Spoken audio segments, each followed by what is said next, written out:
Excellence, Monsieur l'ambassadeur de la République française au Sénégal, Mesdames et Messieurs les responsables du groupe Thales, Mesdames et Messieurs, honorables invités, en vos rangs, titres et qualités. C'est pour moi un agréable plaisir de me retrouver parmi vous cet après-midi. Un plaisir à cause d'abord de l'endroit, plus belle vue de notre pays, très inspirant. Souvent quand on est dans cette résidence et qu'on a la mer derrière ou en face, on a envie de beaucoup parler parce qu'on a beaucoup d'inspiration. Mais rassurez-vous, je ne parlerai pas beaucoup, bien qu'étant inspiré, notamment par la mer.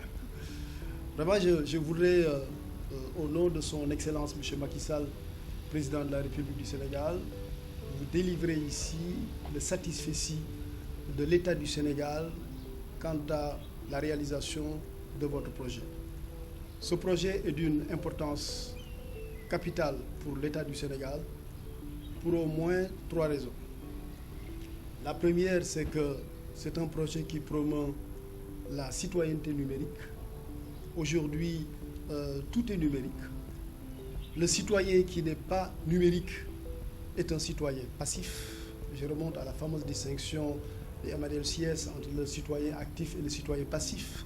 Ce citoyen qui était là, mais qui finalement ne pouvait pas jouer de rôle dans sa société parce qu'il ne comprenait pas les règles du jeu et n'avait pas les capacités à participer. Et ce citoyen actif qui, lui, au contraire, était instruit et avait les capacités de participer au développement de sa société, de son pays. Eh bien, aujourd'hui, le citoyen actif, c'est le citoyen numérique. Le citoyen qui n'est pas numérique, il n'est pas passif, il n'est que partiellement actif. Et ce projet promeut aujourd'hui la citoyenneté numérique.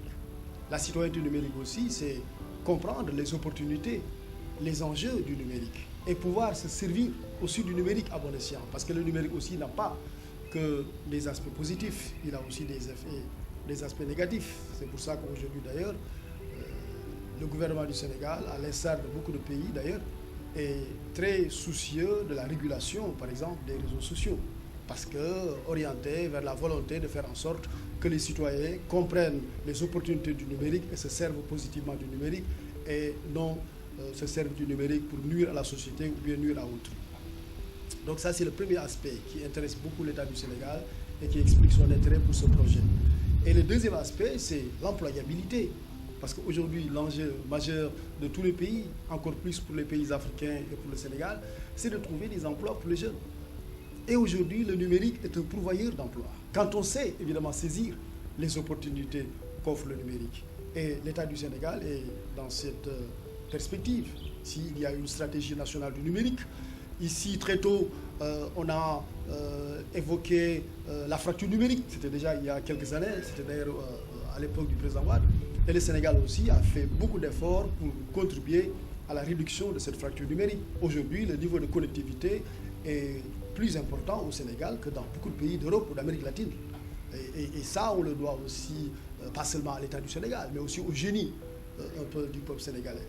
Donc, le fait que ce projet promeuve l'employabilité des jeunes, notamment avec les opportunités du numérique, ça aussi, ça fait que c'est quelque chose qui intéresse au plus haut point l'intérêt du Sénégal. Et troisième et dernier aspect, non négligeable, c'est que c'est aussi un projet qui promeut les femmes, qui promeut les filles, qui promeut aussi la féminité. Et d'ailleurs, cet événement est bien choisi. On est au mois de la femme, le mois de mars, mois des droits de la femme. Donc tous ces aspects font que le gouvernement du Sénégal s'intéresse beaucoup à ce projet. Et je voudrais dire ici au nom du président de la République, Macky Sall, que le gouvernement est à votre disposition pour vous apporter le soutien et l'accompagnement nécessaire.